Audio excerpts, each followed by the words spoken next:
Bonjour, c'est Japanman et bienvenue dans cette vidéo lecture manga du mois de décembre 2021, donc dernier mois de 2021. Qu'est-ce que j'ai bien pu lire? On va voir ça tout de suite maintenant.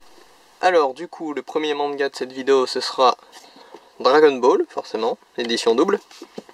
Donc c'est la suite logique de ce qui c'est de la dernière lecture, hein, forcément. Alors du coup, on a le 8 comme j'ai dit, on a bien sûr aussi le 9 et le 10. Et le 11, et le 12, et le 13, et le 14 qui n'est plus dans le champ, hop, voilà. On va pousser un peu ça.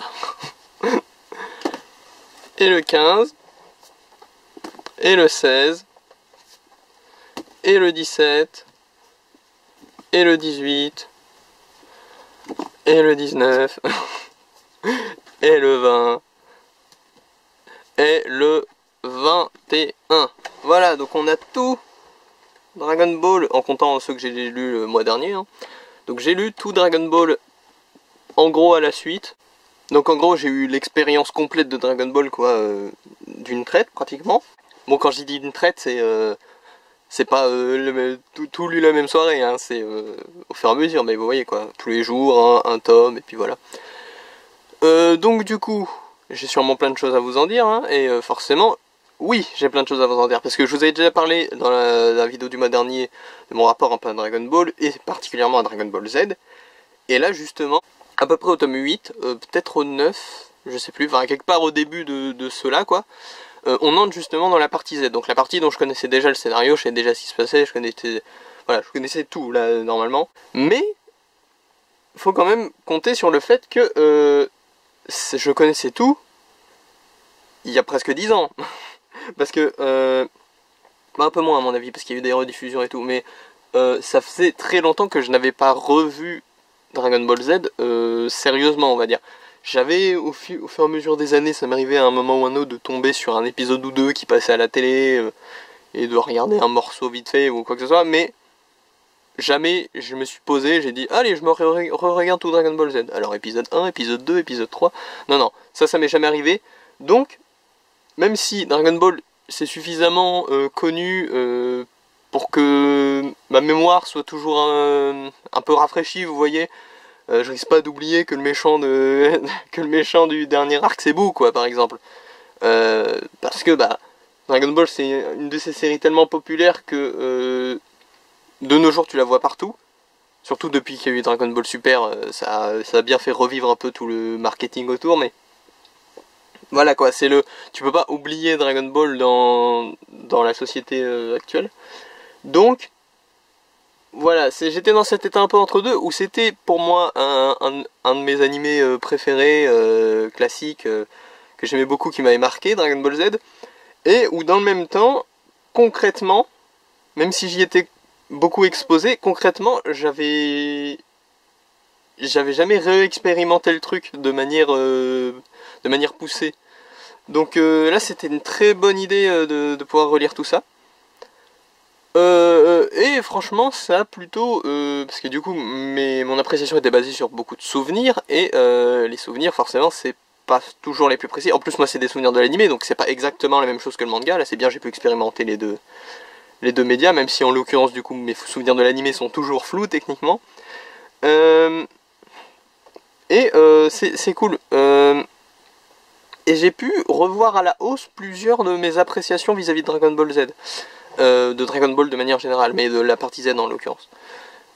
Parce que, par exemple, moi, je vous le dis, l'arc, moi je divise Dragon Ball en 3 arcs, hein, l'arc Freezer, l'arc Cell et l'arc, pour moi les cyborgs, les Saiyans, les Babidi, tout ça, c'est genre des introductions, c'est pas des arcs à part entière, mais...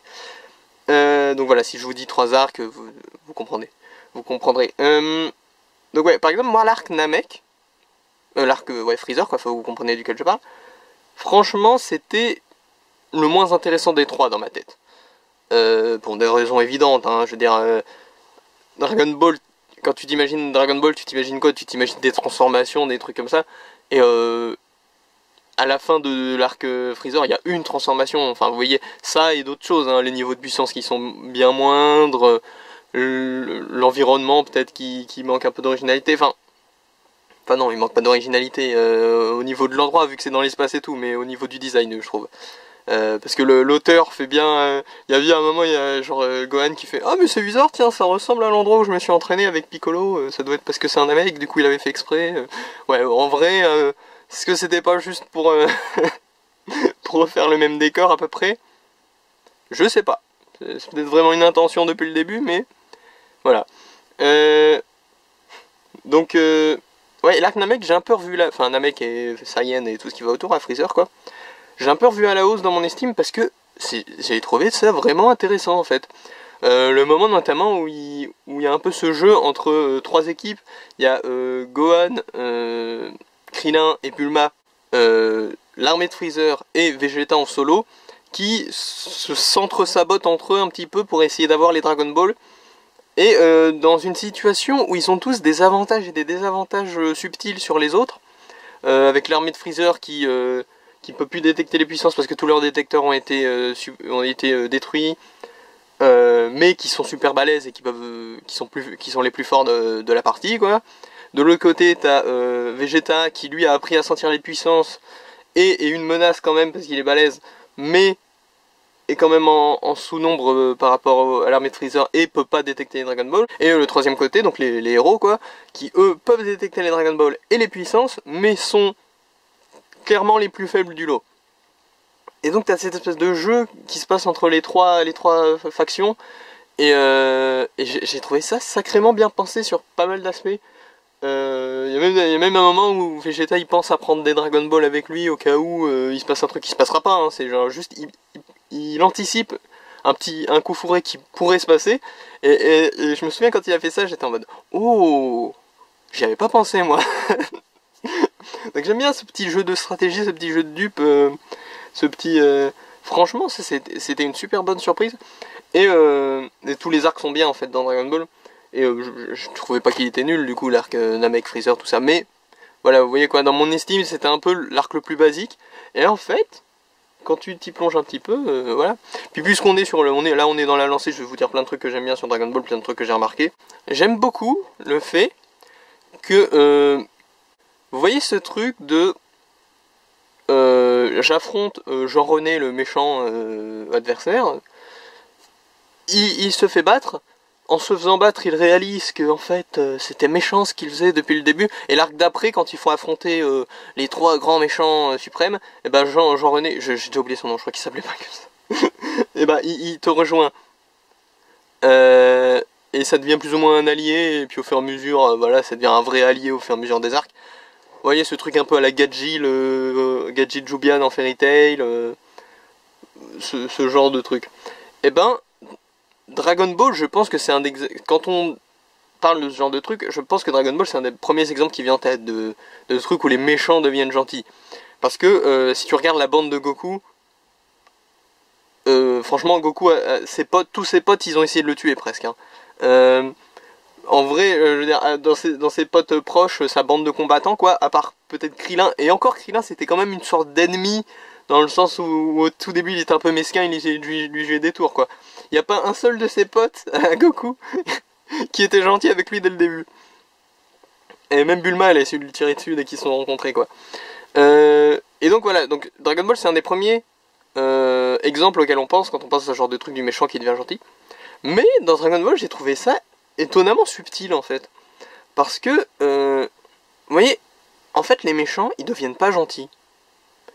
La plupart. Le truc, c'est, enfin les vrais méchants en tout cas, vous voyez, genre les meurtriers, les Vegeta, les Piccolo, les trucs comme ça, ils deviennent pas gentils en fait. Ils sont obligés de coopérer avec le gentil, parce qu'il y a un autre méchant encore plus balèze qui débarque et qui les met aussi eux en péril quoi. Et en fait au fur et à mesure ils s'y habituent, et t'as vraiment... En fait, t'as vraiment un moment où ils réalisent en mode ah mais attends, je suis devenu leur pote là en fait. Genre, c'est pas genre, oh non, Goku m'a battu, maintenant je me rends compte que j'ai tué des gens, c'était pas bien. Non, c'est plutôt, oh non, Goku m'a battu, je vais le tuer la prochaine fois que je le vois. Sauf que la prochaine fois qu'il se voit, il y a un autre gros méchant, du coup ils sont en mode, ah non, il est trop balèze, Goku. Bon, on va se battre à deux, mais on n'a pas le choix, quoi. Puis après, il y a un autre gros méchant qui débarque, qui sont en mode, oh Goku, bon, on va encore se battre à deux. Puis la troisième fois, oh Goku, ouais, on se bat à deux, hein, comme d'hab. Attends quoi, je suis pote avec Goku. C'est plutôt des trucs comme ça. D'ailleurs, c'est ça, j'avais un peu oublié, moi, que Majin Vegeta, par exemple, ou même la fusion de Piccolo et du Dieu, c'était un peu des moments d'admission pour les deux personnages, voilà, il rationalise le fait que, ouais, bah c'est bon, ça y est, c'est bon, je suis devenu pote avec Son Goku, je protège la Terre, je suis prêt à me sacrifier et à faire des trucs balèzes pour les battre, enfin, pour battre leurs ennemis, au lieu de les battre eux. Et ouais, et ça c'est très cool, c'est des subtilités que j'avais un peu, même pas oublié dans les faits, mais que j'avais, voilà, un peu mis sous le tapis à cause de ma mémoire. Et franchement, c'est une bonne chose. Alors après, là, j'ai dit beaucoup de bien, on va dire un petit peu de mal. Alors, c'est pas... Si, en vrai, c'est important. C'est... Vous voyez, dans Dragon Ball, je trouve quand même... Alors, c'est une œuvre très très hétérogène. Dans le sens où, dans Dragon Ball, t'as des aliens, t'as de la magie, t'as de la technologie, t'as des arts martiaux qui ne sont pas de la magie, attention. Babidi fait de la magie, Son Goku, quand il balance des lasers, c'est des arts martiaux. Hein. Voilà, donc c'est un univers très très hétérogène où il y a beaucoup de choses. En plus, si tu pars dans l'univers étendu, parce que sur papier, à peu près toutes les œuvres de Toriyama, les one-shots, les trucs comme ça, se passent dans le même univers. Donc si tu pars là-dessus, t'as encore plus de trucs.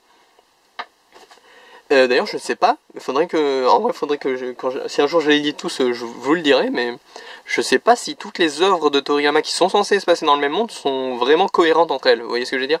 Parce que par exemple, j'ai pas lu Dr. Slump, mais à ma connaissance, une des caractéristiques d'Arale, c'est justement qu'elle est tellement balèze qu'elle peut détruire la Terre en deux. Genre, vraiment, la Terre, il y a une fissure qui se forme au milieu et puis elle se sépare en deux. Et je me dis que si on le sait, c'est qu'elle l'a déjà fait. Si elle l'a déjà fait, c'est que ça s'est déjà passé. Si ça s'est déjà passé, que ça se passe dans le même univers que Dragon Ball, bah logiquement, il devrait y avoir un gros scotch au milieu de la Terre dans Dragon Ball. Enfin, voilà, comment ça s'est passé? Après, peut-être que dans le manga Dr. Slump, à un moment, elle le recolle et puis ni vu ni connu parce que ça se passe avant Dragon Ball. Mais voilà quoi, je me demande si c'est cohérent. Mais bon, tout ça pour dire que voilà, c'est très hétérogène. Et le truc avec ça, c'est que, vu comme c'est hétérogène, c'est pas si rare qu'on a un peu l'impression qu'un truc sort de nulle part. Vous voyez, parce que si on est dans un monde où il y a de la magie, où il y a des arts martiaux un peu magiques, où il y a des extraterrestres, de la technologie super avancée, là, il y a beaucoup de... Pas de il y a même des dieux littéralement, pas de Deus Ex Machina à proprement parler, mais un petit peu quand même, vous voyez. C'est genre, ah bah tu dois battre ce méchant, ah bah ça tombe bien, heureusement il y avait un sortilège méga secret, méga puissant pour le sceller. Ah t'es en mal en point, ah bah ça tombe bien, j'avais justement une machine de soins super technologique, ah bah voilà. Ah tu vas mourir, ah bah ça tombe bien, parce que en fait t'es un Saiyan et les Saiyans quand ils vont mourir, ah bah ils sont plus forts, donc bah, le combat d'après, alors que tu devrais être super nul, et ben tu seras plus fort. Vous voyez ce genre de truc un petit peu. Et tous les exemples que je vous ai donnés là, ça passe, parce que c'est introduit, on va dire, c'est pas... Même, il y en a quand même qui arrivent un peu comme un cheveu sur la soupe, mais voilà, ça passe dans l'univers. Par contre, il y a 2-3 exemples, ça sent vraiment la facilité, mais à plein nez. Goku. Alors je vais vous donner 2 pouvoirs de Goku, que vous ne vous souvenez pas qu'il avait, et qu'il a utilisé une seule fois, sans aucune explication, sans savoir où il l'a appris, pourquoi il l'a appris, comment il fait, comment, qui, pourquoi, où, mais où est donc Ornicar, on ne sait pas. Après peut-être que dans l'animé ils ont profité du trou là pour le remplir et faire des épisodes filler, mais dans le manga ça sort de nulle part, c'est clairement là juste pour faciliter le scénario et ça part comme c'est venu. Goku peut lire dans les pensées, sans l'aide de Kaio ou de quoi que ce soit, je sais pas quoi, juste il pose sa main sur ta tête, il lit tes pensées, et même tes souvenirs et tout. Et Goku peut voir ce qui se passe dans le monde à travers ses rêves, pendant qu'il est endormi. C'est vrai, c'est dans le manga, je l'ai lu il y a pas si longtemps, donc je m'en souviens bien. Alors et en plus ces 2 pouvoirs qui sortent de nulle part, qui n'ont jamais été expliqués ou quoi que ce soit, ont la même origine. scénaristiquement, enfin non pas scénaristiquement, mais je veux dire ça remplit le même procédé scénaristique si vous voulez, qui est d'informer Goku de ce qui s'est passé pendant qu'il n'était pas là. La première fois quand on le voit lire dans les pensées, enfin la seule fois mais c'est la première des deux trucs que je vous ai raconté, quand on le voit lire dans les pensées c'est quoi? C'est en fait il arrive sur Namek alors que Krillin et compagnie sont face à Ginyu, et il peut pas, c'est une situation de combat, Ginyu il va pas attendre les bras croisés que Krillin il raconte sa vie à Goku pour lui expliquer la situation. Du coup, Goku il débarque, il met sa main sur la tête de Krillin, il fait laisse-moi lire tes pensées 2 secondes. Ah oui d'accord je comprends Freezer, les Dragon Ball, Namek, ok ça marche. C'est pas logique, enfin c'est pas logique, c'est pas introduit, ça ne sort de nulle part, c'est clairement juste pour que le scénario il soit en mode Goku il sait les trucs, Goku il sait, Goku il connaît, ok. Donc tu demandes pas, Goku il connaît, s'il fait Freezer c'est toi, il connaît. mais ça n'a pas de sens techniquement, ça sort de nulle part. Et pareil pour les rêves, du coup c'est exactement la même situation. C'est en fait Goku, après son médicament du cœur là, au moment des cyborgs, donc quand je dis les cyborgs je vous parle de C21, C20 et C19, hein. Pas C21 mais C20 et C19. Goku a sa maladie du cœur, donc il va se reposer chez lui, il prend son médoc, il est à moitié dans le coma, à moitié endormi, voilà. Et il revient, je crois qu'on est à la 2e forme de Cell ou un truc comme ça, peut-être la première forme de Cell, enfin en tout cas il revient Goku beaucoup plus tard, c'est-à-dire que lui il a même pas croisé ses 18 et ses 17, hein.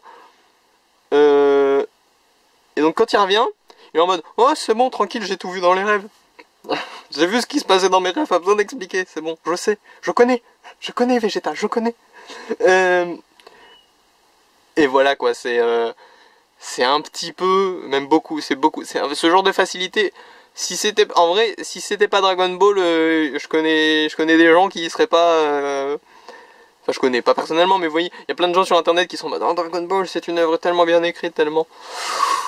Ce genre de facilité, tu mets ça dans une œuvre récente là, même un gros fan de Dragon Ball, tu lui demandes de reviewer le truc, il te le descend, hein. Surtout les plus sévères. Mais je vais pas donner de nom parce qu'en fait j'en ai pas vraiment en tête précis, mais je sais que ça existe. Et voilà. C'est tu montres à quelqu'un qui idolâtre Dragon Ball comme une masterpiece scénaristique, tu lui montres une œuvre avec ce genre de facilité, mais s'il est sévère, il te la descend, hein, directement. Alors, c'est pas gênant outre mesure, et puis, personnellement, moi je suis plutôt ouvert et je comprends la démarche. Vous voyez, c'est vrai que Goku, en plein milieu d'un combat, il va pas faire attends Vegeta, tu peux m'expliquer tous les trucs là, parce que... Et puis t'as Vegeta qui serait là, qui serait en mode alors, est-ce que t'as 2 heures? Parce qu'il y a eu des fusions, des transferts, des gens qui se sont fait absorber par quelqu'un, puis qui ont été désabsorbés, puis qui ont été... Voilà, puis... Voilà, vous imaginez la situation, quoi. Genre, expliquer Majin Buu... déjà, même les... même les lecteurs, ils savent pas s'expliquer comment ça marche, Majin Buu...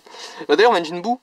Petite précision là, parce que je me souviens qu'il y avait eu un petit délire, un petit débat qui c'est le plus fort entre Kid Buu, donc le boss de fin de tout Dragon Ball, et Buu qui a absorbé Gohan, donc qui n'est pas le boss de fin de tout Dragon Ball, mais qui sur le papier, d'après beaucoup de gens, est censé être plus puissant. Je trouve, après avoir lu, vraiment je l'ai lu il n'y a pas si longtemps, donc j'ai vraiment le truc frais dans ma mémoire, et c'est le manga, c'est même pas l'animé, donc il y a moins de chances qu'il y ait des couacs par rapport à l'idée originale. Buan est clairement le plus fort.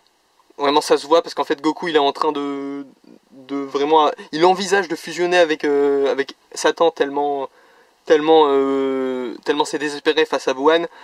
Puis juste après, face à Kid Buu, il le tient quoi. Donc Buan est clairement beaucoup plus fort que Kid Buu. Mais j'ai vu certaines tentatives de démonstration pour le prouver qui ne font pas plus de sens. Parce que si tu essaies d'expliquer Buan, Kid Buu, le rapport de puissance entre les deux par des maths, bah tu sais pas compter. Parce que, ou plutôt tu sais compter mais Toriyama ne sait pas compter. On va dire ça plutôt. Donc si tu pars du principe que ça marche comme des maths normales, ça marche pas. Parce que le truc c'est que techniquement le bout tout maigre et tout gris là est égal à Kid Buu. parce que le bout tout maigre et tout gris, plus bout gros, ça fait super bout, on va l'appeler, je sais plus s'il s'appelle comme ça, bah, le bout un peu grand, un peu musclé quoi. Et super bout, moins le bout gros, ça fait kit bout. Donc si tu fais des maths, bout tout maigre et tout gris est égal à kit bout. Et ça, c'est clairement pas le cas niveau puissance et tout ça. Alors après, on peut s'imaginer des délires de ah mais en fait, ouais mais quand gros bout il était dans super bout, et ben il se faisait absorber son énergie petit à petit, donc en fait machin. Non, enfin si, c'est peut-être une possibilité, mais ça n'a jamais été expliqué, donc je vois pas pourquoi ce serait plus plausible qu'autre chose. Donc moi, je pense que oui, Buwan est plus fort que Kid Buu, c'est relativement indéniable quand tu lis le manga, mais me sortez pas des explications mathématiques, ça n'a aucun sens. Si tu considères que les absorptions de boue fonctionnent de manière mathématique, alors le manga est cassé, le manga est incohérent. Voilà, donc Buwan plus fort que Kid Buu, mais les maths ça sert à rien dans l'histoire, ça marche pas. Voilà, donc c'était une petite parenthèse, ça me vient comme ça. Là je parle de Dragon Ball, vous savez c'est une œuvre dont on parle beaucoup, qui est présente depuis super longtemps, qui est un gros morceau dans le paysage manga quand même. Derrière One Piece c'est le plus vendu, donc t'as beaucoup de gens qui en parlent, beaucoup de gens qui ont des trucs à dire, beaucoup de gens. Donc vous étonnez pas si je parle, voilà, là on a parlé de Kid Buu, mais en même temps c'est le moment où jamais, j'ai envie de dire. Parce que je veux dire, quand est-ce qu'on va parler de ça, à part si Buu revient d'une manière flamboyante dans Dragon Ball Super ou quoi que ce soit, jamais je vous parlerai de ça dans les lectures manga du mois. C'est le moment ou jamais en fait. Donc autant en profiter, j'ai envie de dire. Donc voilà, qu'est-ce que je pourrais dire d'autre? Bah peut-être qu'on va parler un peu de l'œuvre globale maintenant que je suis passé sur plusieurs détails dont je voulais parler. Donc au final, Dragon Ball, bah, c'est une œuvre que j'ai beaucoup appréciée, qui a ses défauts. Ça, faut toujours le garder en tête que ça a ses défauts. Ce qui n'empêche pas, je veux dire, même si ça a ses défauts, n'oubliez pas, c'est totalement legit de l'adorer. Il n'y a pas de... Tout a ses défauts. Mais pour moi, Dragon Ball, par exemple, le défaut du truc que je vous ai dit de Goku qui lit dans les pensées, etc., pour moi, c'est beaucoup plus grave que n'importe quel défaut que je pourrais relever sur One Piece, ou sur Fairy Tail, ou sur Naruto, même si j'ai pas tout lu encore. Enfin, vous voyez, c'est... dans mon échelle de valeur personnelle, ce genre de facilité scénaristique qui sort de nulle part et qui n'est jamais expliqué, mais qui est réellement une facilité scénaristique, hein, parce qu'on entend souvent facilité scénaristique à droite à gauche juste parce que ah bah le héros il a battu le méchant, c'est une facilité scénaristique. Non, c'est pas une facilité scénaristique, c'est juste que c'est l'histoire qui va comme ça, le héros il est plus fort que le méchant, parce qu'il a le pouvoir de la motivation, c'est normal, c'est la morale du truc, c'est comme ça que ça marche. Mais par contre, Goku qui débloque un pouvoir sans qu'on nous montre pas qu'il le débloque en fait. Juste il le débloque à un moment T, sans qu'on sache pourquoi, ni comment, ni où, ni quand. Il l'utilise pour le scénario et ça disparaît, on n'en reparle plus jamais. Ça c'est une facilité scénaristique. Et donc dans mon échelle de valeur par exemple, à ce niveau-là, Dragon Ball au niveau de la cohésion du scénario, et s'écroule complètement à côté de trucs pourtant similaires niveau popularité, niveau vente. Enfin non, similaire à Dragon Ball c'est un peu dur, mais vous voyez ce que je veux dire. Voilà, les trucs que j'ai nommés, One Piece, Naruto, Fairy Tail, Bleach, etc. Même si Naruto et Bleach j'ai pas fini encore, mais vous voyez, toutes ces choses-là, d'un coup, rien qu'à cause de ce petit désagrément, quoi, ont l'air tellement plus solides à côté. Moi c'est pour ça que j'aime pas non plus, on en avait parlé la dernière fois, je crois, de Beastars. Et que j'étais pas fan des incursions du surnaturel et des éléments un peu art martial magique, ce genre de truc, parce que c'est un truc solide qui se ramollit un peu, vous voyez, c'est un peu la chaleur de la consistance rend le truc un peu tout mou, un peu... j'ai essayé une métaphore mais c'était pas très subtil et c'était pas très clair, mais vous avez compris l'idée je pense. C'est pour moi une œuvre, je trouve qu'on crie facilement à l'incohérence, et paradoxalement, ce genre de truc, parfois ça passe un peu trop facilement, je trouve. Bon après là c'est une vieille œuvre, hein, on va pas non plus, je vais pas demander à Akira Toriyama de réécrire son manga, hein, c'est pas, j'ai pas que ça à faire de toute façon, mais il va pas le faire de toute façon. Mais vous voyez quoi, donc juste, voilà, je peux comprendre que tout le monde n'ait pas les mêmes échelles de valeur là-dessus. Peut-être que certaines personnes, juste ils ont vu ça, ils ont fait ouais bah Goku il peut faire ça, pourquoi il pourrait pas de toute façon. puis hop, on passe à la suite de l'histoire, on profite, c'est génial, c'est cool, top, j'ai envie de dire top. Au final, si tout le monde... en vrai, j'ai pu profiter, moi aussi, de cette œuvre. Mais est-ce que si ça avait pas été Dragon Ball, j'en aurais autant profité? Parce que voilà, là, j'ai un gros affect pour Dragon Ball. Je me demande, est-ce que si ça avait été une nouvelle œuvre, voilà, un nouveau manga, un nouveau shonen qui sort comme ça, j'achète le tome 1, le tome 2, le tome 3. Puis au bout d'un moment, il y a le personnage qui débloque le pouvoir de lire dans les pensées sans que ce soit introduit, juste pour une scène, juste pour expliquer qu'il sache ce qui se passe. Un peu moyen, ça... Est-ce que ça me refroidirait pas un peu sur cette nouvelle œuvre pour laquelle j'ai pas déjà plein d'affect? Probablement que si, quand même. Donc bon, voilà. Mais là, je suis encore parti dans une tangente, mais voilà, on va recadrer les choses. J'ai beaucoup aimé ma lecture de Dragon Ball. Je suis vraiment content de rayer, entre guillemets, ce manga-là de la liste, qui est encore une fois, qui était le chaînon manquant de mes expériences de lecture manga, pour le moment. Le truc, voilà, encore une fois, j'ai bien une ou deux séries que, oh là là, j'aimerais beaucoup lire la suite depuis super longtemps, et puis j'ai adoré l'animé, et puis machin, et puis oh là là, mais aucune n'arrivait à la cheville de Dragon Ball Z, en termes de marquant dans ma vie. Et si vous voulez, c'est l'animé qui m'a fait aimer les mangas, qui m'a fait comprendre, plutôt que j'aimais les mangas, parce que, rétrospectivement, quand tu regardes les trucs, ah, mais est-ce qu'en fait, tous mes dessins animés préférés, c'était peut-être pas déjà des animés, en fait. Donc bon. Mais, voilà quoi. Donc, je suis ultra content d'avoir pu clore ce chapitre, entre guillemets. Et c'est vraiment super quoi. Et en plus, petit effet bonus, grâce à ça, au final, mon appréciation de Dragon Ball Super ne sera que plus précise. Et plus cool. Parce que, franchement, Dragon Ball Super, moi, je sais que ça divise. Moi, j'avais trouvé que c'était, je trouve toujours, que c'est une série tout à fait correcte. Et correcte, plus le fait que c'est Dragon Ball, bah ça en fait une série plutôt sympa à suivre. Moi, j'ai pas vraiment trop de reproches à faire sur le scénario. Bah, il y a bien un ou deux éléments scénaristiques qui me gênent, mais le fait que ça change plus ou moins entre l'anime et le manga font que ils sont peut-être pas aussi absolus que... Voilà, quelques éléments qui me gênent sont peut-être pas aussi absolus que ça, donc je peux passer outre. Mais moi, le seul vrai gros problème que j'ai avec Dragon Ball Super, ce serait l'aspect un peu cross-média qui peut nuire à l'expérience. Parce que par exemple, quelqu'un qui lirait juste Dragon Ball Super, là, Freezer, il est pas réintroduit. Hein. Le film de Freezer, enfin l'arc de Freezer, c'est vraiment une page en mode ah, en fait, il y a Freezer qui est venu, mais on l'a battu. Mais il était en golden, attention. Allez, passons à l'arc suivant. Et pareil pour Broly, c'est vraiment genre ah ouais, en fait, il y a Broly qui est venu. Et il s'est transformé en Super Saiyan légendaire. Mais on l'a battu, hein. Allez, au revoir.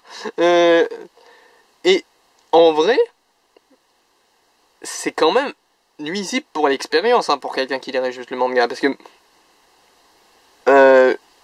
imaginez que l'arc Cell, on ait fait, au fait, ouais, alors il y a un gars du futur qui est venu, qui a découpé des cyborgs, mais en fait les cyborgs, ils ont été absorbés par un lézard du futur clone, et mais on l'a battu, et le gars du futur il est reparti. Voilà, maintenant passons à l'arc-bout.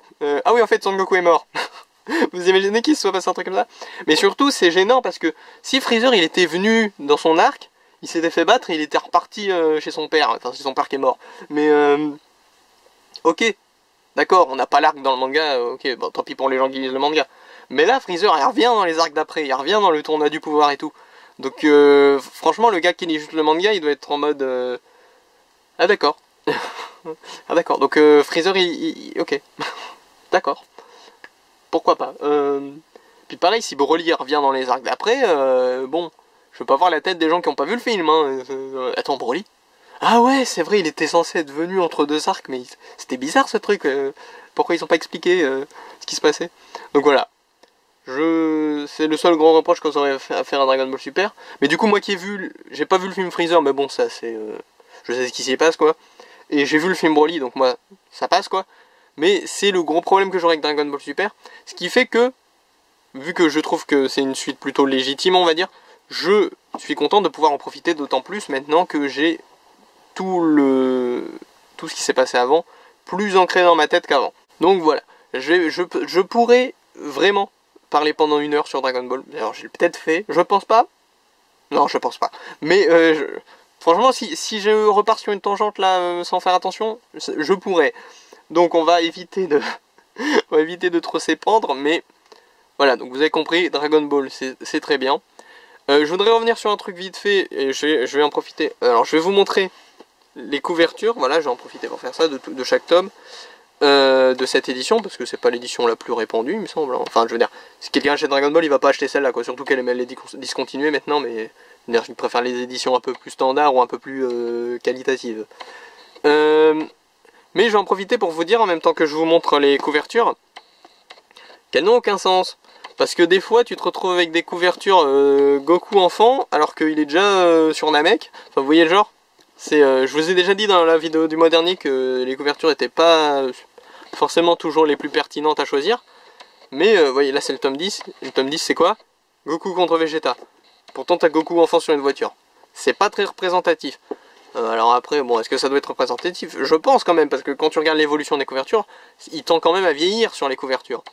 Donc logiquement, ça cherche un peu à représenter ce qui se passe, quoi. Mais bah ça le fait pas trop.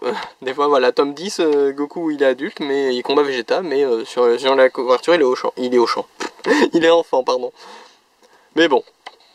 C'était pas l'édition la plus cool, mais je suis content quand même de l'avoir celle-là, parce que ça a été une part de mon histoire de collectionneur de manga. Cette édition introuvable qui en fait était trouvable. Voilà. Donc voilà, on va conclure avec Dragon Ball parce que je vous ai dit je pourrais en parler pendant au moins 1 heure. Facile, hein, je veux dire, c'est tellement populaire, tellement connu, tellement apprécié, il y a tellement de trucs à dire. Donc on va passer au manga suivant immédiatement. Alors j'avais dit qu'on en avait fini avec Dragon Ball, mais j'avais rien dit pour Akira Toriyama. Et ouais, on part sur Kajika. Bon alors Kajika, c'est pas... Si je l'ai lu, vous vous doutez que c'est parce que j'avais lu Dragon Ball juste avant, donc bon, autant en profiter. Ça se passe normalement dans le même monde que Dragon Ball, c'est par Akira Toriyama, donc l'auteur de Dragon Ball, aux éditions Glénat. J'ai pas précisé pour le Dragon Ball, hein, mais c'était aux éditions Glénat aussi. Et par Akira Toriyama aussi. Et du coup, Kajika, qu'est-ce qu'on peut en dire? Alors, c'est un one-shot. Que j'avais acheté d'occasion, vous voyez. Ah voilà, je vous ai dit qu'on en parlerait dans une précédente vidéo. Les prix de l'occasion de nos jours, c'est n'importe quoi, je trouve. 3,90€, 4€ un manga d'occasion, je trouve que c'est beaucoup trop cher. Un manga, c'est 6-7€ en principe. Bon, quand c'est des fois il y en a des un peu plus chers, on le sait tous, mais normalement c'est 6-7€. Alors avec des centimes en plus, en moins, voilà. Pour moi, le prix standard d'un manga d'occasion, ça devrait être 3€. 3€, on est en dessous de la moyenne, voilà, donc s'il est en bon état, etc., tu te retrouves avec un manga en gros, qui certes a déjà été lu, a déjà un peu été usé, etc., mais qui est à moitié prix.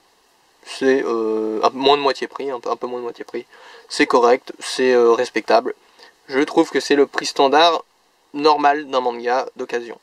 Après, s'il est un peu abîmé, si c'est un truc que personne ne veut, si voilà, etc., tu baisses un petit peu, tu passes à 2€, à 1€, à 50 centimes. Puis là, moi je me pointe et je prends tous les trucs à 50 centimes. Ben voilà, vous voyez le délire, quoi. Mais voilà. 4€, je trouve que déjà c'est un petit peu tiré sur la corde. Parce que, bah c'est... alors qu'on était un peu en dessous de la moyenne avec 3€, avec 4€, on est un peu au-dessus, voire pile dessus, si jamais c'est un manga assez cher à 8€, voilà. Et donc là, je paye plus que la moitié, déjà je trouve ça un peu assez limite, quoi. Mais pourquoi pas, si c'est un manga que je veux vraiment, ou un manga comme là je l'ai acheté, franchement à ce prix là je l'ai seulement acheté parce que c'était le timing parfait, quoi. J'étais en train de finir Dragon Ball, et là je vois quoi? Je vois un des one shot de Akira Toriyama. Il y en avait même plusieurs, mais les autres étaient un petit peu plus abîmés. Donc franchement, et puis j'avais voilà 4€ le tome, j'ai pas. Si ça avait été 1€ le tome, j'aurais tout pris, mais bon. Donc voilà, le timing a fait que je l'ai acheté, mais autrement je l'aurais pas acheté à ce prix là. Et voilà, je trouve pas ça très cool. Mais encore voilà, ça passe quand si c'est un manga que tu veux spécifiquement, ou que c'est pile le bon timing, autant que je l'achète maintenant, etc., etc., ok. 4 euros, je suis prêt à mettre 4 euros dans l'absolu. 5 euros, alors celui-là il coûte bien 4 euros, hein. 5 euros je l'ai vu, vraiment. Là, vous commencez beaucoup à vous moquer de nous, là, par contre. Pas pour des mangas rares ou je sais pas quoi, hein, des trucs que tu trouves dans ton rayon librairie du coin, hein, vraiment.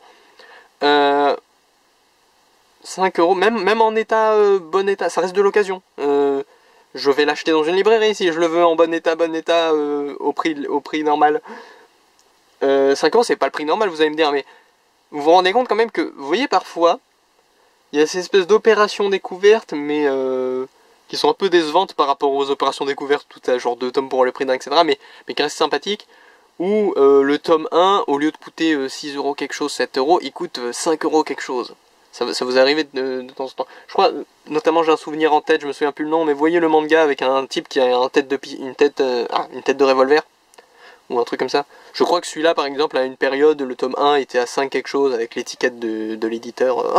Offre découverte, 5 euros, machin, pour les tomes, au lieu de 6-7 euros. Ouais. Et bah rendez-vous compte que du coup, là, ça revient à peu près à ça.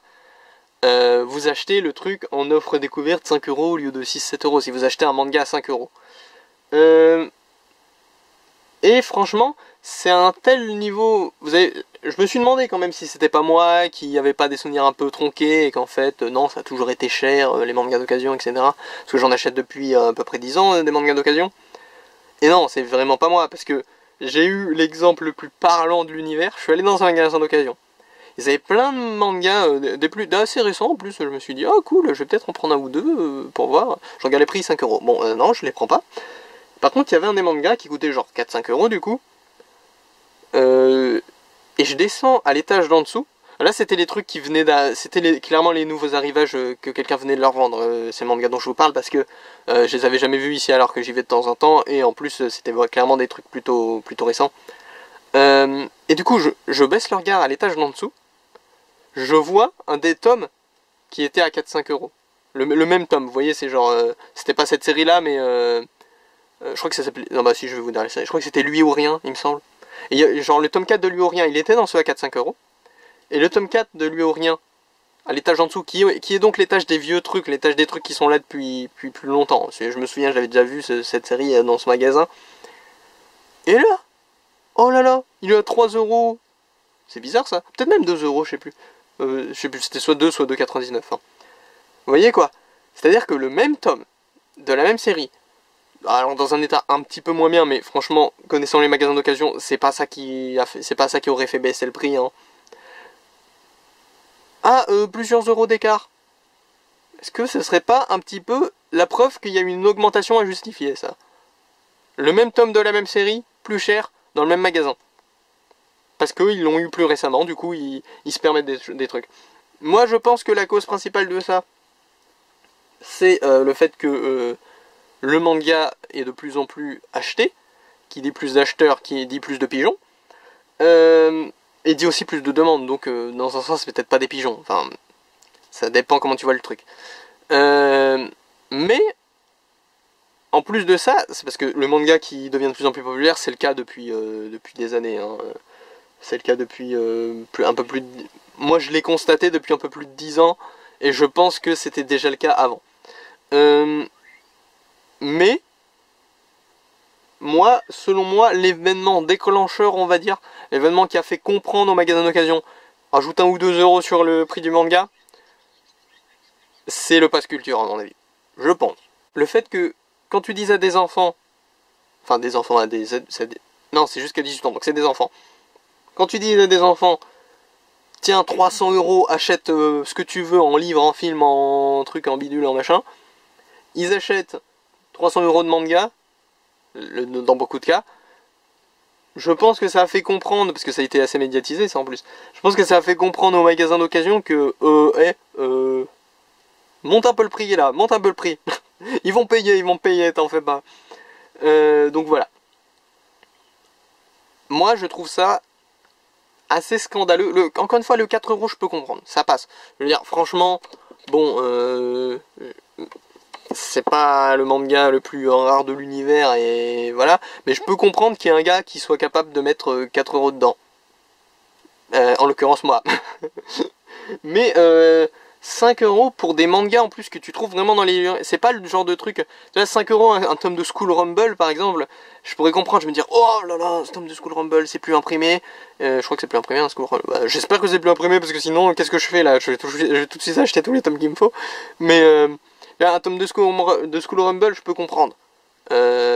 Si le gars qui fait le rayon manga du magasin il est un peu malin, il sait que ça se trouve pas à tous les coins de rue, là je peux comprendre qu'il le mette à 5 € parce qu'il sait qu'il y a un petit gars collectionneur très très fan qui va mettre le prix, quoi. Mais vraiment il y avait des tomes de Goblin Slayer ou de Lui ou Rien ou de ce genre de trucs que tu trouves partout si tu cherches un petit peu, quoi. Et qui sont récents, qui sont connus, qui sont pas... vraiment, c'est... Le prix des magasins d'occasion en termes de manga, c'est devenu indécent. Et franchement, je pense. Alors moi, de base, je suis déjà... Moi, déjà, même les mangas à 3 €, je les achète que si c'est des séries que je veux. Ou alors que vraiment, j'ai envie de découvrir un nouveau truc, je suis d'humeur, allez, tant pis, c'est pas grave, 3 €, ça passe. Voilà, moi je suis plutôt du genre à fouiller dans le petit bac qu'il y a en bas, où il y a tous les trucs qu'ils n'ont pas réussi à vendre, qui sont à 1 €, ou ce genre de trucs. Voilà, moi j'aime bien découvrir. Quand je vois un tome 1 à moins de 1 €, à moins de 2 €, souvent je l'achète, juste pour la découverte, quoi. Mais ça m'arrive seulement pour les séries que je veux vraiment lire, d'acheter des trucs à 3 € ou plus. Et là, ça me met encore une petite balle dans le pied.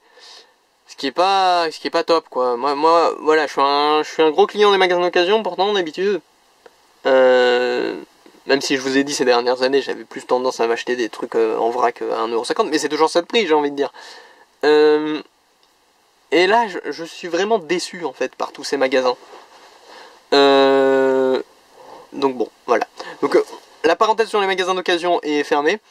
Donc Kajika, qu'est-ce que c'est? Alors c'est l'histoire d'un petit enfant super balèze qui tue un renard. Ce renard se transforme en âme de renard, du coup c'est le petit zougoui là que vous voyez.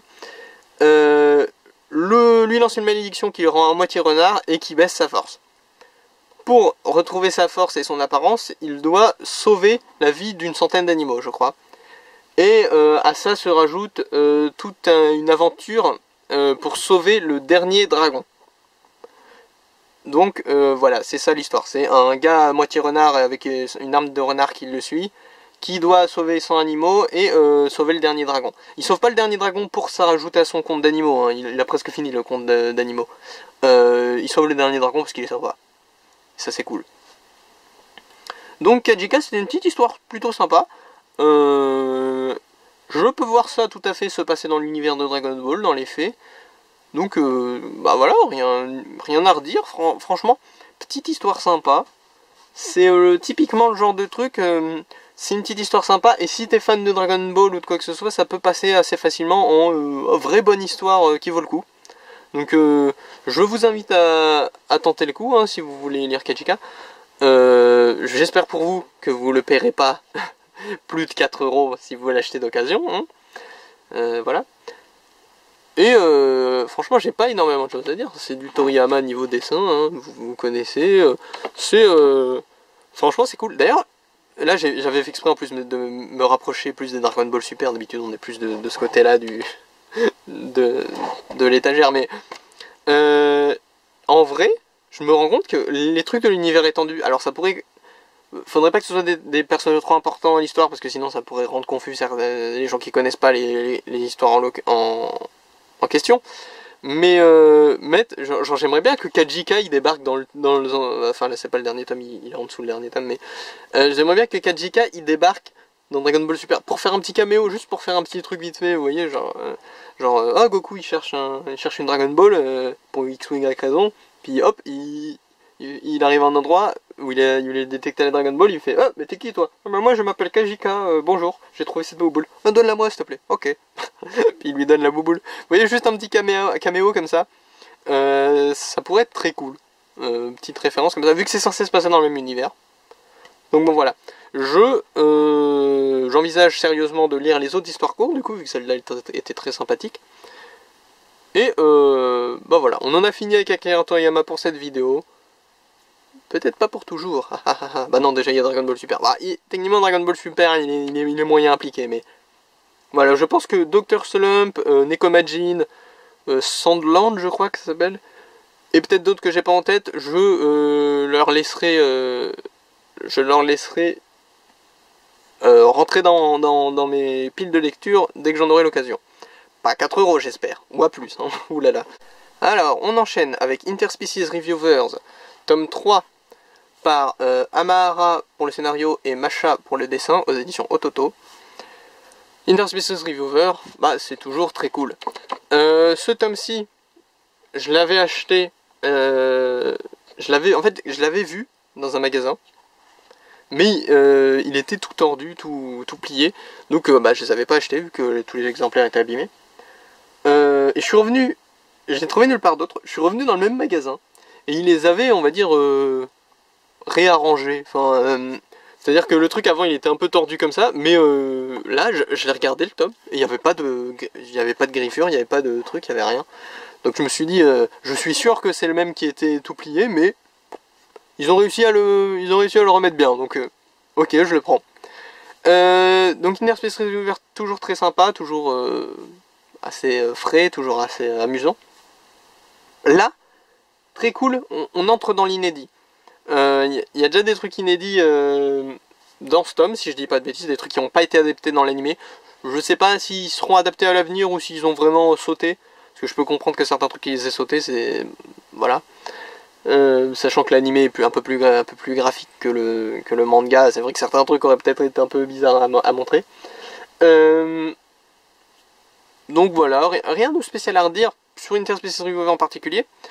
Par contre, truc plutôt cool, c'est que pendant mes lectures, pendant mes visionnages d'animé plutôt, j'ai regardé Idaten Deities.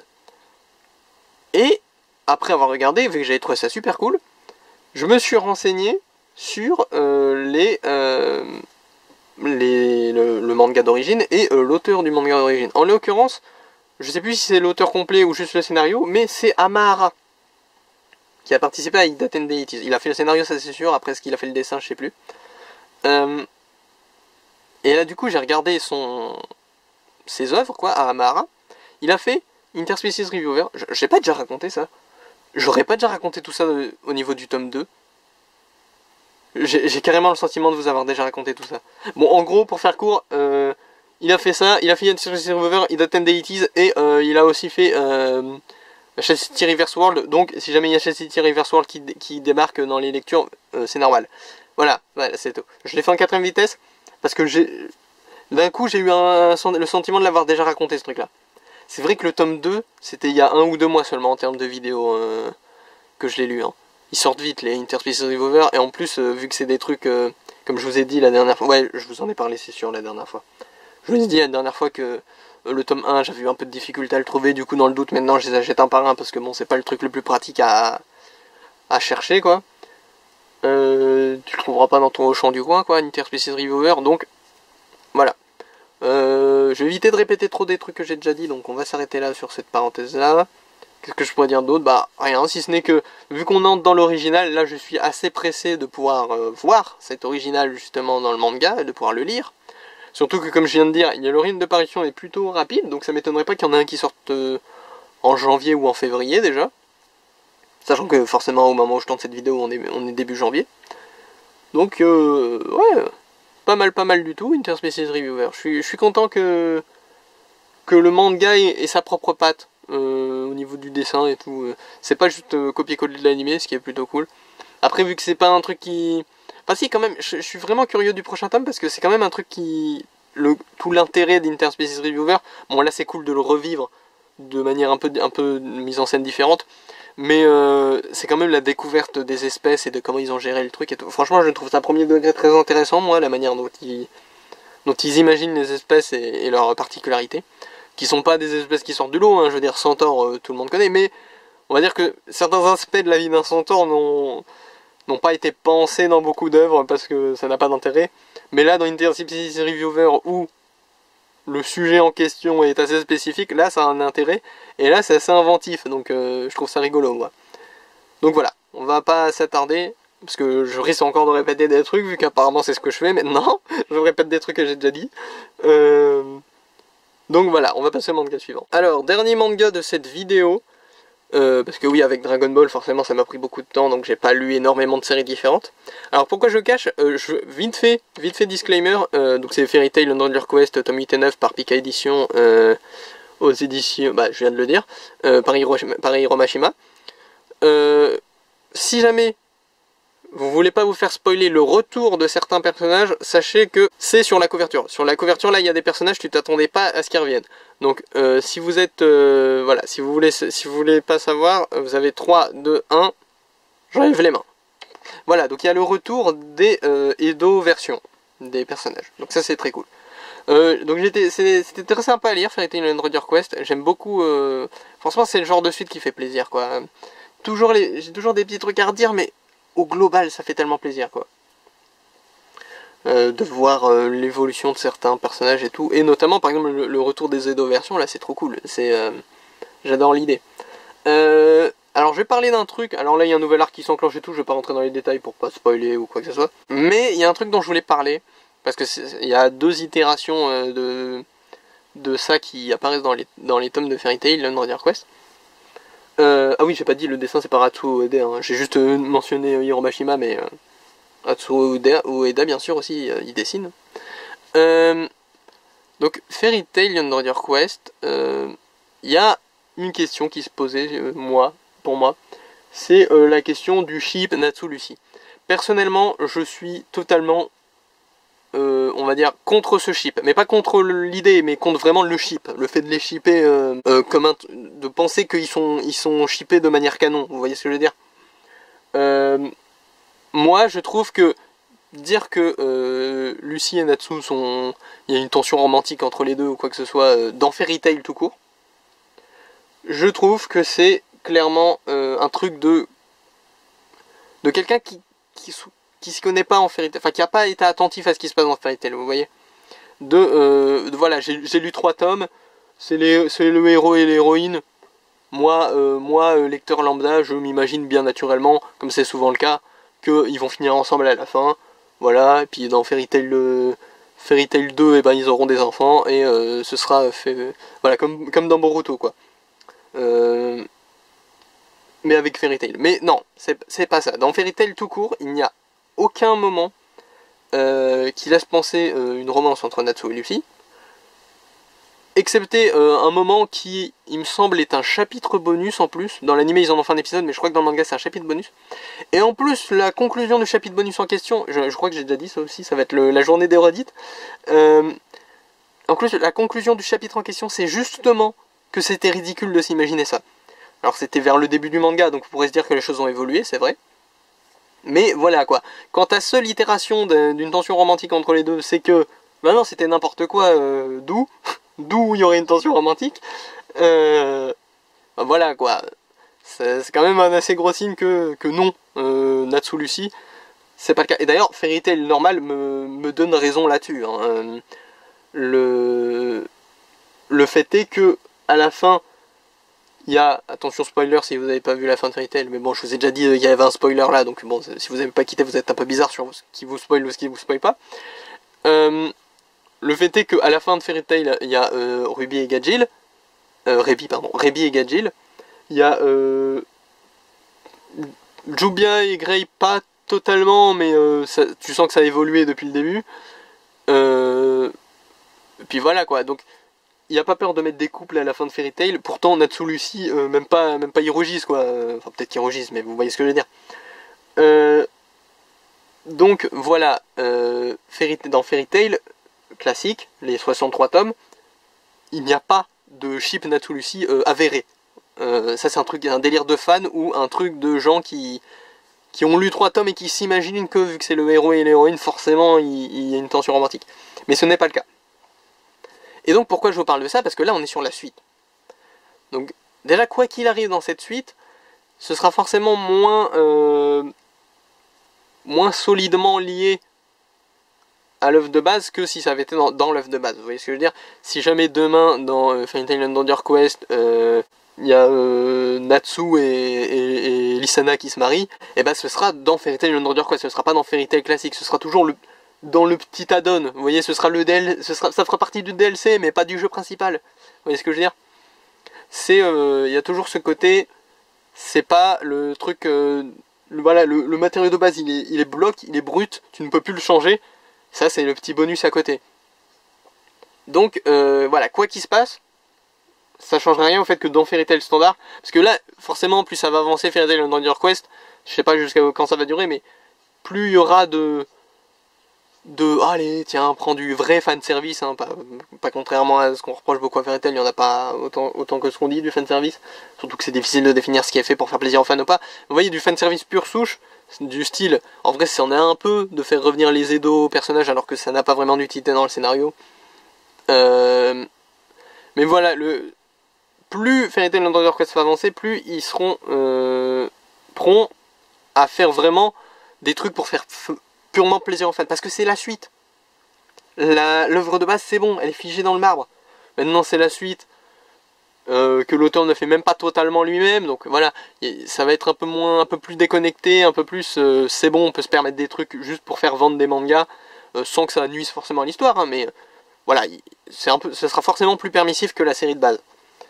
Et par conséquent, on peut se demander, est-ce qu'ils vont pas craquer? Est-ce qu'ils vont pas faire plaisir aux fans et se dire, écoutez, vous voulez Luchinatsu? Allez, tenez, Luchinatsu. Tenez, allez, hop, bisous, ils se marient, ils ont un enfant. Et voilà. Et donc on pourrait se dire que Fairy Tail Underwater Quest va peut-être me donner tort, entre guillemets, mais de manière détachée de l'œuvre de base. Peut-être qu'au final, on pourra me rétorquer dans 5 tomes de Fairy Tail Underwater Quest. Peut-être que quelqu'un qui verra cette vidéo pourra me rétorquer, ah bah tu dis n'importe quoi, regarde, c'est Hiromashima, il a dit que Natsu et Lucy ils se mariaient à la fin. Peut-être qu'on pourrait me dire ça. À terme. Sauf que, voilà. Comment traite Fairy Tail Underwater Quest cet élément, cette chose, cette relation depuis le début? Bah, il la traite quand même beaucoup plus intensément, on va dire, que Fairy Tail classique sur ce qui est du ship, justement. Il y a beaucoup plus dans Fairy Tail Underwater Quest de petits moments rougissements, de petits moments où « Ah, Lucie, regarde, il y a Natsu, tu vas te marier avec ?» Il y a beaucoup plus de... Bon, j'exagère un peu, mais il y a beaucoup plus de moments de ce type-là, où il y a des sous-entendus, des rougissements, des trucs comme ça. Ça, c'est plutôt mauvais signe de mon... Enfin, quoique... Si c'est amené, en fait, ça me gêne pas le ship Natsu-Lucie. Je suis pas fondamentalement contre. Hein. C'est juste que dans Fairy Tail, il n'y a rien qui l'amène. Donc si à la toute fin de Fairy Tail, il s'était embrassé ou je sais pas quoi, j'aurais fait... Ok, ça c'est du fanservice. Ça c'est du fanservice nuisible qui sort de nulle part. Mais là, si c'est amené, ça me gêne pas dans Fairy Tail Underwater Quest. Mais pour l'instant, rien n'est amené. Il y a juste beaucoup plus de petits clins d'œil aux shippers en mode eh regarde, Lucie elle a rougi là. Donc voilà. Quoi qu'il en soit, c'est du coup traité. Tu sens qu'ils... En fait, c'est pas que c'est traité différemment, c'est que là ils traitent le truc en fait. Avant il y avait vraiment pas de tension romantique entre Natsu et Lucie. Là il y en a toujours pas. Mais il y a beaucoup plus de gags qui jouent sur le fait qu'il y en ait en fait. Qu'il y en ait ou pas. Et du coup, pourquoi je vous parle de ça? Parce que dans ces 2 tomes, il y a 2 itérations très claires de ce qu'ils veulent faire vis-à-vis de cette relation, qui sont assez intéressantes, parce que en plus, tu sais pas dans quelle direction elles vont concrètement. Mais elles vont dans une direction... Enfin, mais elles poussent sur ce sujet-là, et du coup, ça m'intrigue. Alors là, vous l'avez vu, il y a Edo Natsu et Edo Lucie. J'ai montré l'inverse quand j'ai dit, mais bon, tant pis. Et au milieu, il y a quoi? Il y a un petit enfant qui ressemble étrangement aux deux. Et donc, c'est leur fille. Et donc, c'est-à-dire qu'ils se sont mariés, parce que eux ils n'ont pas eu l'ellipse où les persos de Fairy Tail ont arrêté de vieillir, là, les persos de Dolas. Donc, du coup, eux, ils sont plus vieux, eux, ils ont des enfants et tout. Et on pourrait se dire, ah ah, tu vois, regarde, Natsu et Lucie, ils vont se marier, c'est écrit dans le marbre, voilà. Ou on pourrait se dire, ah ah, vous voyez, il n'y a pas de ship Natsu Lucie, du coup pour vous faire plaisir, les shippers, ils ont fait un ship Edo Natsu et Edo Lucie, et vous nous laissez tranquille. On pourrait se dire les deux, parce qu'on pourrait se dire, s'ils ont grillé la carte des enfants de Natsu et Lucy, et aussi de Grey et Jubia, dans la dimension parallèle, est-ce que c'est pas justement pour que les gens ils aient du fan matériel et puis ça y est quoi, vous nous laissez tranquille si à la fin ils finissent pas ensemble, c'est peut-être pour ça. Ou est-ce que ce serait pas au contraire un petit avant-goût et puis les vrais Natsu et Lucy ils vont se marier à la fin. Voilà, on pourrait se poser la question. Les deux sont possibles en fait, c'est ce qui est embêtant dans ce genre de truc, c'est que tout est possible en fait en fiction, et que un indice peut vouloir dire tout et son contraire. Donc bon, en l'occurrence on peut se poser la question. Mais on peut légitimement se poser la question, parce que comme je vous ai dit, il y a aussi l'enfant de Grey et Jubia. Et ces deux personnages en fait ont la particularité, si vous voulez, de ne pas exister encore dans le monde d'Earthland. Ce qui pose une question vis-à-vis du monde parallèle des Dolas. Parce que, par exemple, pour qu'il y ait une Rébi, faut qu'elle soit née, Rébi. La Rébi... Ah non, pile le mauvais exemple. Dans le manga, il n'y a pas de Rébi, je crois. Je crois qu'elle est que dans l'animé, la Rébi des Dolas. Bah, attendez, je change. Pour qu'il y ait une Ouais, attends, la Mirajane est trop similaire, on va prendre un autre truc. Pour qu'il y ait un Elfman, voilà. Pour qu'il y ait un Elfman dans le monde des Dolas, faut qu'il y ait des parents de Elfman. Mais est-ce que les parents de Elfman sont les mêmes parents de Elfman que les parents de Elfman de Earthland? Vraie question, parce qu'on les a jamais vus, nous, ni dans un monde ni dans l'autre. Est-ce que c'est les mêmes personnes? Vous voyez? Parce que si c'est ça, et que les mondes sont tout le temps en parallèle, ça veut dire que le fils de Grey et Jubia et la fille de Natsu et Lucy doit forcément exister un moment ou un autre dans le monde d'Earthland. C'est obligé sur le papier. Si jamais les mondes sont constamment en parallèle. Pareil, est-ce que tout le monde est en parallèle? Est-ce qu'il y a des gens qui existent que dans un monde ou dans l'autre? Ou est-ce que c'est vraiment tout le temps parallèle? Ou est-ce que ce serait un hasard de malade et qu'en fait le monde des Dolas était parallèle en termes de personnes juste à un moment donné de l'histoire? Donc à un moment où il y a la guilde de Fairy Tail, où il y a Mistgun, etc. Et en fait, au fur et à mesure, vu qu'il y a des enfants qui vont naître, qui naîtront pas dans l'autre monde, etc., est-ce que les mondes vont pas se différencier? Ça pose des vraies questions quant à la parallélité des deux mondes. Et si jamais on part du principe que les deux mondes sont constamment parallèles et que les personnages doivent exister dans les deux mondes, on pourrait se dire que du coup, ça garantit l'existence, si on voit les choses de cette façon, de la fille de Natsu et Lucy et la fille de Grey et Jubia. Ce qui pourrait impliquer que ils auront ces enfants quoi qu'il arrive. Donc, voilà, ça en pose des questions. Faudrait vraiment... Après, il y a aussi le cas de Wendy. La Wendy des Dolas, si je dis pas de bêtises, est plus vieille que la Wendy de Earthland. Alors que là, il n'y a pas eu le délire des 7 ans et tout, donc c'est pas très... Je sais pas d'où ça sort, en fait. Et ça pose des questions, encore une fois, parce que... Est-ce que ça signifierait que la Wendy des Dolas serait née avant, mais du coup elle serait quand même née après, en parallèle, sur Earthland. Mais est-ce qu'ils ont les mêmes parents? C'est ça la question en fait, mais on connaît pas les parents de Wendy, on peut pas savoir. Donc voilà, ça pose des vraies questions sur le côté parallèle de Earthland et de Dolas. Et c'est une interrogation qui aura pas vraiment de réponse, je pense, parce que pour le savoir, en fait, il faudrait voir le truc sur plusieurs générations. En gros, pour le savoir, il faudra au moins attendre la fin du manga, quoi. S'il y a... la fille de Natsu et Lucy et le fils de Grey et Jubia existent dans Earthland à la fin, on saura que les deux mondes sont parallèles constamment, et que par conséquent, quiconque existe dans un monde existe dans l'autre, et vice versa. Donc, bon, voilà, c'était une petite interrogation comme ça. C'était peut-être même pas très clair, je pense, la façon dont j'ai expliqué, mais voilà, ça met en exergue, ça met en évidence le fait que on sait pas trop comment ça marche la parallélité des deux mondes. Surtout qu'on apprend, spoiler je suppose, qu'il existe, je vous ai déjà spoilé des trucs, je vous ai déjà dit les Edo, Lucy, tout ça, donc vous en affichez, je pense, les spoilers, ceux qui regardent encore. Mais surtout qu'on sait qu'il existe encore d'autres mondes parallèles. Mais on ne sait pas s'ils sont parallèles avec encore des gens qui se ressemblent. Voilà, donc on sait qu'il existe d'autres mondes encore dans l'univers de Fairy Tail.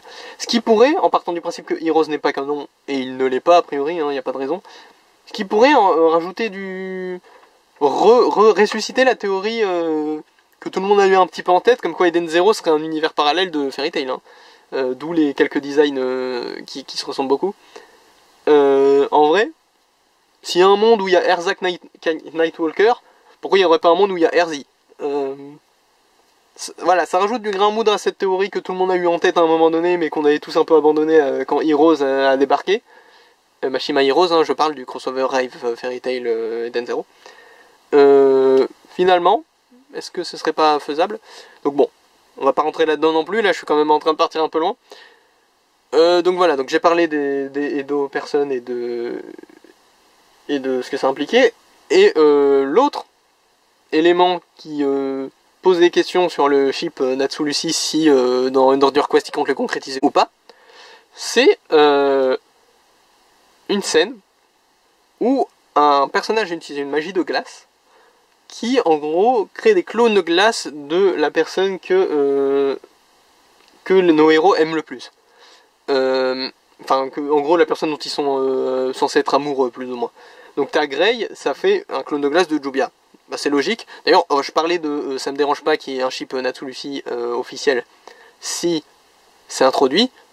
Justement, Grey et Jubia, leur relation avait un peu évolué au fil de Fairy Tail, mais à la toute fin, il me semble qu'ils étaient. Genre, Grey était toujours pas oh Jubia, je suis amoureux de toi. Et bah, pourtant, dans Under Quest, il se pose des questions, Grey. Ça évolue, ça petit à petit. Donc voilà, ça c'est le genre d'exemple. Par exemple, s'ils font le chip Natsu Lucy concret, je veux qu'ils traitent un peu le truc comme ça, moi perso. Je veux qu'il. Voilà, quelqu'un, il se pose Natsu Lucy, il se pose des questions, et machin, et trucs, et oh là là, je me demande, voilà. Comme pour Grey et Jubia, alors que Grey et Jubia, il n'y avait même pas besoin. Leur relation n'avait pas encore évolué jusqu'au bout, mais c'était un truc déjà bien établi que, voilà, Jubia et Grey, quoi. Mais voilà, donc j'aimerais bien qu'ils traitent le truc comme ça. Mais comme je disais, Grey, forcément, ça fait un clone de Jubia. Et Natsu, alors là, j'ai eu pas peur, mais j'étais un peu d'appréhension quand j'ai vu ce que faisait cette attaque et que Natsu allait la subir. Et ben Natsu, ça fait un clone de plein de personnes, plein de filles de la guilde. Et ça, quand j'ai vu ça, j'ai fait yes. Ça a encore du grain à moudre de mon côté pour dire que le chip Natsu Lucy n'est pas un truc naturel, n'est pas, voilà, ça coule pas de source. La preuve, là ils avaient l'occasion rêvée, alors que juste avant ils t'ont fait un enfant entre leur version alternative, mais là ils avaient l'occasion rêvée de concrétiser le truc pour tous les fans du chip. Et en plus ils sont dans la suite, donc on s'en fiche un peu, j'ai envie de dire, ils peuvent pas faire ce qu'ils veulent, ce serait toujours détaché du matériau de base, ils sont plus libres. Et pourtant, ils t'ont fait plein de filles de la guilde en mode... alors, on pourrait se dire, ah, est-ce que Natsu est amoureux de plusieurs personnages?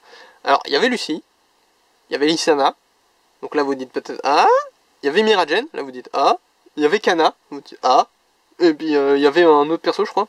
En gros, il y avait des filles random de la guilde, quoi, il y avait plus ou moins toutes les filles principales, il y avait peut-être Rebi aussi. Non, il y a peut-être pas Rebi. Je sais pas, ça ferait peut-être un peu bizarre vis-à-vis de Gadgil. Enfin, en gros, il y avait plein de filles de la guilde, quoi. Il n'y avait pas juste Lucie, Lisana, en mode... voilà. Il y avait vraiment des filles avec qui Natsu n'a jamais eu la moindre ambiguïté. Il y avait Erza aussi, voilà.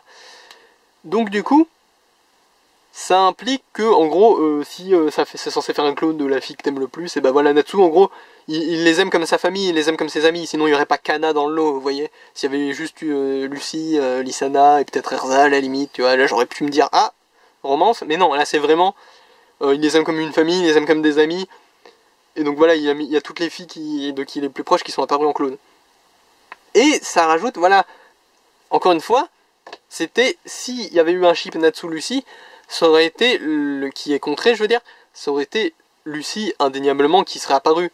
Éventuellement Lisana si tu veux faire du drama, parce que d'ailleurs, pour être franc, quitte à faire un chip, malheureusement ou heureusement, je sais pas, comme vous voulez, mais actuellement, je trouve qu'il n'y a pas de chip pertinent pour Natsu. Mais, parce qu'au fil du temps, voilà, mais Lisana, à l'époque de son introduction dans le manga, et à l'époque où elle revient des Dolls, etc., ça aurait été le chip parfait. Parce qu'il y a eu une introduction justement. Mais bon, voilà, ça fait tellement longtemps dans le manga que pour moi c'est un peu passé sous le tapis aussi, donc c'est pour ça. Pour moi, Natsu il finit avec personne à la fin. Et s'il finit avec quelqu'un, fatalement, je pense que ce sera Lisana ou Lucie, parce que ce serait le choix logique, même si c'était il y a longtemps. Et Lucie, parce que voilà, les shippers on les connaît. Mais là tout de suite je trouve qu'il n'y a personne qui est pertinent. Voilà. Donc voilà, c'était un peu tout mon blabla. Là franchement, pour être intéressé par ça, faut être intéressé par Fairy Tail Underwater Quest, donc c'est encore plus spécifique, par le ship Natsu Lucy, et par les délires que j'ai soulevés à côté, du style les mondes parallèles des Dolas, à quel point ils sont parallèles, quoi. Vraiment, là, c'était l'encart fan de Fairy Tail. Il y avait l'encart fan de Dragon Ball, l'encart fan de Fairy Tail, et au milieu, il y avait Kajika, une tier species reviewer qui se baladait. Franchement, cette vidéo, c'est une vidéo pure fandom, quoi. J'ai parlé pendant 2 heures de deux... Bah, je connais pas la durée de la vidéo en vrai, mais j'ai parlé de 2 séries que j'adore de manière extensive. Et au milieu, il y avait 2 petits trucs qui font « Ah, salut, on existe !» Donc voilà, bon, je vais arrêter là-dessus. Si vous avez des réflexions sur Fairy Tail Underwater Quest, n'hésitez pas à les partager, parce que pour le coup, c'est quelque chose d'assez récent et Fairy Tail, je sais que c'est très populaire, donc bon, pour le coup, j'ai moyen de trouver quelqu'un avec qui en parler, je veux dire.